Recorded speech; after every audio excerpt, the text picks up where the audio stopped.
Северный край. Вот он такой светлый, позитивный мальчик. Совсем недавно ему исполнилось 14 лет.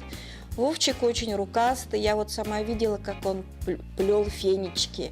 Для себя плел, друзьям, наверное, раздаривал.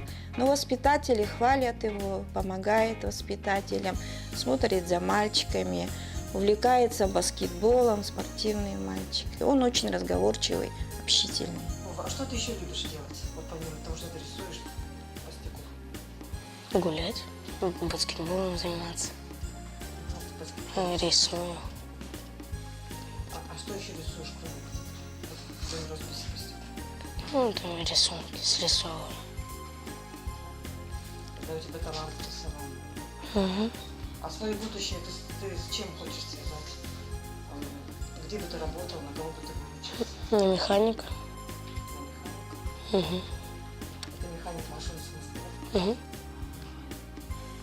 А почему на механика машин? Нравится машины там собирать. Вова, ты знаешь, почему мы тебя снимаем? Да. Почему? В приемную семью. Вот, а ты бы хотел попасть в приемную семью? Ну да, так, чуть-чуть. А ты знаешь, что такое приемная семья? Да. И что это?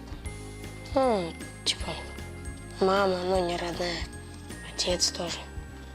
Ну ты бы хотел жить в семье? Хотел бы. Вова в силу подросткового возраста и жизненных обстоятельств немного закрыт и не сразу идет на контакт. Но, как и все дети, он тянется к добру, позитивному общению и при правильном подходе раскрывается, проявляя свои хорошие качества. Вове необходимы поддержка взрослого человека, забота, ощущение нужности и защиты. И мы надеемся, что для него найдется семья.